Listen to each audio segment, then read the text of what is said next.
Okay, maing mudto na usab kanatong tanan Luzon, Visayas, Mindanao.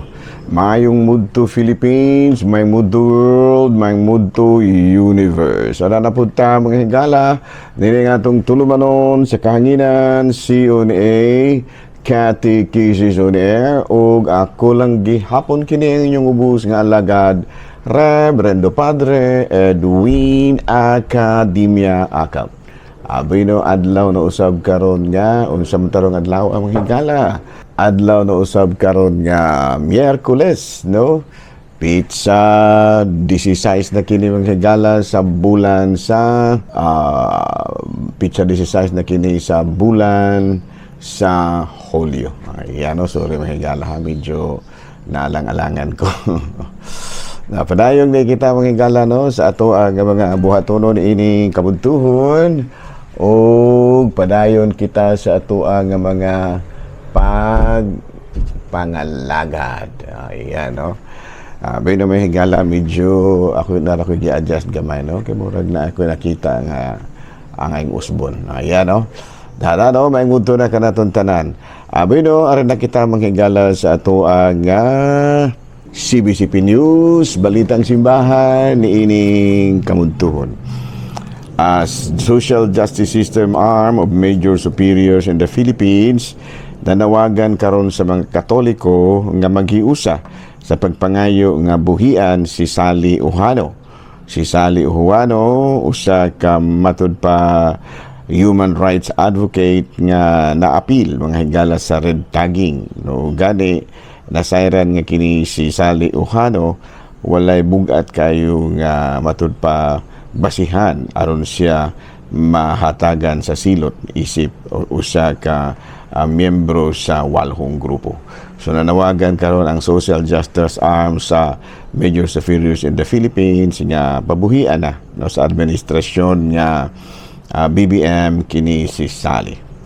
Balita mga higala gikan sa Vatican, Pope Leo XIV nanawagan karon nga atimanon gyud ang mga tigulang gihimo niya kini agi og pagpangandam sa World Day of Grandparents. Agi usab kini og pagpahinumdom sa mga kabataan nga angay gyud nga atimanon ang mga magulang og edad. Mao kadto mga higala mga balitang simbahanon niining kabuntuhon ug arita mga higala sa ato ang Saint of the Day. Bueno, ang atong Saint of the Day karon July 16 matud pa diri sa ato ang listahan mao si Saint Carmen, no? Bino mga higala kini si Saint Carmen, actually kining pangalana derived no, kinutlo gikan sa word nga Carmel, no? Matud pa ang Carmel, ang derivative of Carmel, which is one of the titles given to Mama Mary, no, Our Lady of Mount Carmel. Yadong 1251, matud pa si Mama Mary, Blessed Virgin Mary, mipakita kang Saint Simon Stock, ang general sa Carmelites Order sa Cambridge, on the Sodium the Scapular. No, matud pa adunay supernatural favors and her personal protection to those, no, nga magsulob ni ining brown scapular, no? So kining devotion mahigala sa Our Lady of Carmel naglakip usab kini sa devotion sa pagsulob sa brown scapular. Gali niingon ang si Mama Mary ngadto ka Saint Simon Stock nga dunay gyud siya personal nga proteksyon sa ilahang grupo. Mao kadto mga higala mga balitang simbahanon niining kamuntuhon ug padayon kita sa ato ang mga pagpangalagad. Bino, ari na ta mga higala sa ato ang topic, no? Kay kang topic nato kagahapon mga higala kabahin man lagi kini sa after the death of Jesus, what happened next to the church he founded. Of course, naklaro man kita no nga ang ang mga apostoles mi padayon gyud sa ilahang mga tahas nga gitudlo ni Kristo. Unya after that aron gyud nga magpadayon ang pagpanudlo, no, adunay mga writers, no, mga early church writers nga nagsulat sa daghan kaayong mga pagtulunan kabahin sa Katolikong simbahan o gitawag sila og apostolic fathers believed to have been associated with the New Testament apostles, no? And then matud pa aduna pa lain nga ni padayon usab, no, sa ilaha nga mga gimbuhaton, no? Usana ni ana sa mga higala, ha? Okay, no? So ato balikon ng higala, ha? Human nga nawala na ang mga apostoles tungod lagi kay mamatay magilagit ng tao mga higala, no? Padayon gihapon ang pagpanudlo sa simbahan Katoliko, no? Pinaagi sa matud pa sa mga apostolic fathers kansa nagsulat og mga matud pa collection of Christian writings traditionally authored by people who were associated with the New Testament apostles. Yan, no? And then paghuman mga higala, ang to name some names, no, si San Clemente sa Roma, San Ignacio sa Antioquia, San Policarpo sa Smyrna, San Papias sa Hierapolis, o ang Quadratus of Athena o Patila kabuok. And then after that, no, doon na po yung lain nga mga nagsulat usab, no, mga pagtulon sa simbahan. Pila ni ana sila si San Agustin, si San Jeronimo, San Ambrosio, San Gregorio Magno, no, gitawag sila og church fathers.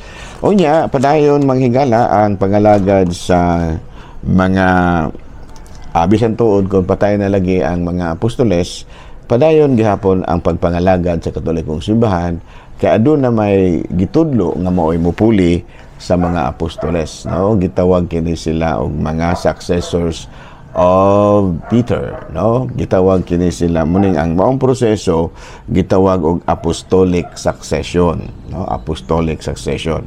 Ang apostolic succession mao ang pagpasa sa katungod sa pagpasa ngadto sa mga Christian bishops, no? Matud pa sa katungod nga mo'y dumala sa Katolikong simbahan, no? Matud pa ang maong apostolic succession nagpasabot nga ang mga obispo through the laying of hands during ordinations are believed to have received the same authority and ministry originally given to the apostles by Jesus. Ayan, no? So na nga ang apostolic succession nagpasabot di kana og pagpasa sa awtoridad sa pagdumala sa simbahan gikan sa mga apostoles paingon sa mga napili nga mga tawgo nato og mga bishops, cardinal o pope nga may gipudlo pinaagi sa gitawag natong apostolic succession. Kung atong basahon sa kanang kuan Biblia sa ikaduhang sulat ni San Pablo ngadto sa Timoteo kapitulo 1 ngadto kang Timoteo kapitulo 1 bersikulo 6 siya nagkanayon, no, kini si San Pablo. Tungod diini pahinumduman ko ikaw pagmainiton sa paggamit sa gasa nga gihatag sa Dios kanimo sa dihang gipandungan ko ikaw sa akong mga kamot. Sa ato pa ang laying of hands dahil mga higala mao gipasabot nga pag-ordina, no, sa mga kuan sa kining gitawag nato og mga obispo, no. Gani ang ato pa mga higala gitawag magana siya og Bishop of Rome, no, obispo sa Roma. Kung atong basahon pod sa buhat sa mga apostoles kapitulo 8 bersikulo 14 sa 15 sa 17 uniya gipandong ni Pedro ug ni Juan ang ilang mga kamot ngadto sa mga magtutuo ug nakadawat sila sa Espiritu Santo. Unya ang significance sa mga higala, it is an act associated with transmission of spiritual gifts. Yan, sa to pa dili di ay ordinaryo to mga higala katong pagpandong sa mga kamot tungod kay mao man day kato ang pamaagi nga diin gipasa, no, gipasa ang katungod ngadto sa mga gipasahan niini sama pananglit sa gihimo sa mga kaobispuhan ngadto sa ilang kapwa obispo. Ayan, no. Natong basahon mga higala sa ato ang sabtan sa ato ang nasabtan sa atong simbahan Katoliko, aduna kitay church hierarchy, no, hierarkiya sa Katolikong simbahan. Ang number 1 yun mahigala ang Pope, no. Unya ang Pope mao gyud mo apruba, no, kung kinsa ang mamahimong sunod mamahimong usa ka obispo sa mapananglit kang Bishop Glenn Corsiga, no, nga ang Santo Papa gyud mo may deklara kaniya nga pagaordinahan siya aron mamahimo siyang usa ka obispo.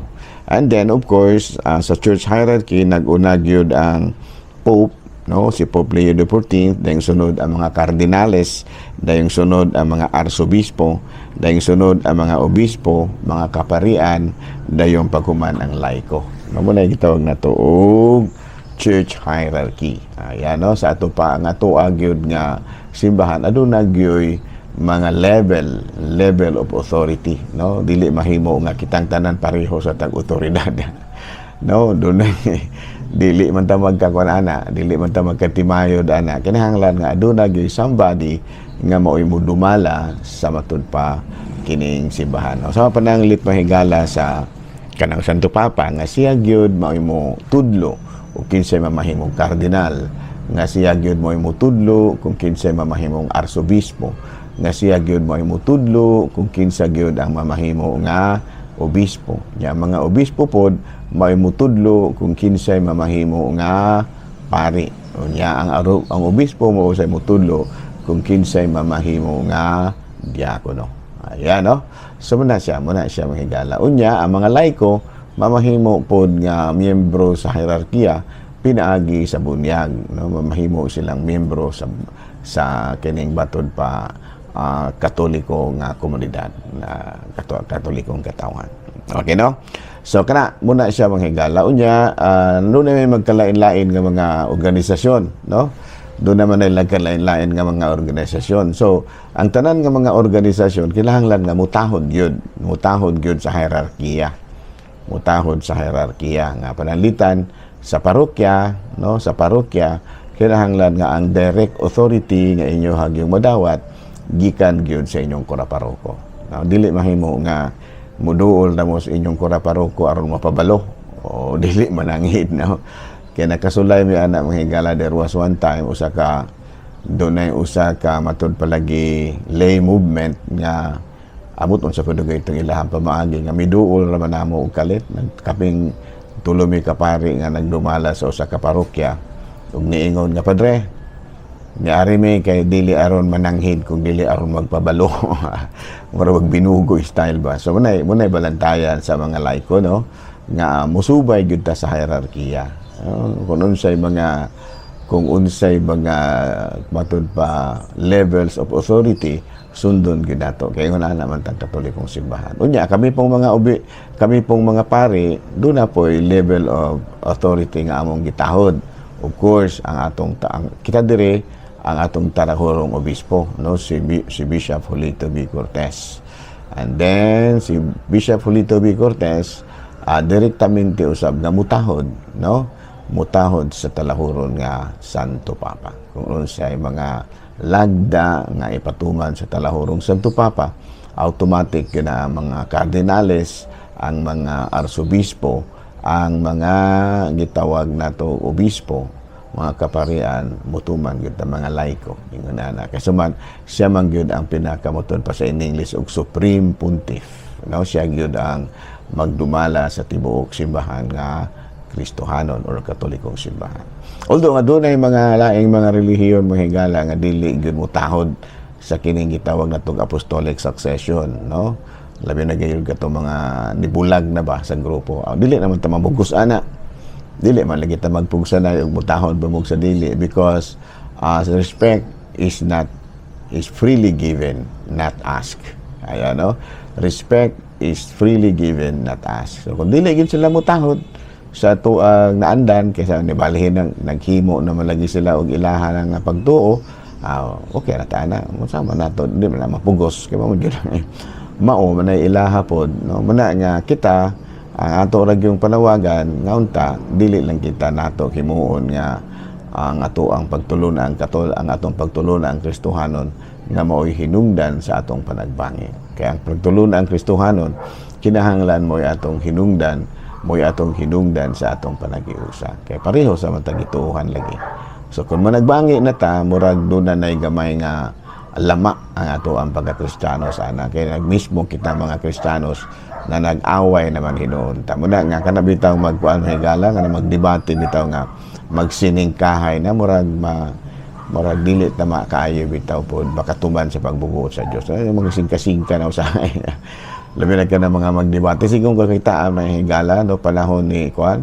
Kaya bitaw si Father Darwin, no? Giganto, giganto ba? Gitgano nila giganto sa taga-ayungon mo dahil ng giganto. Gitgano ba?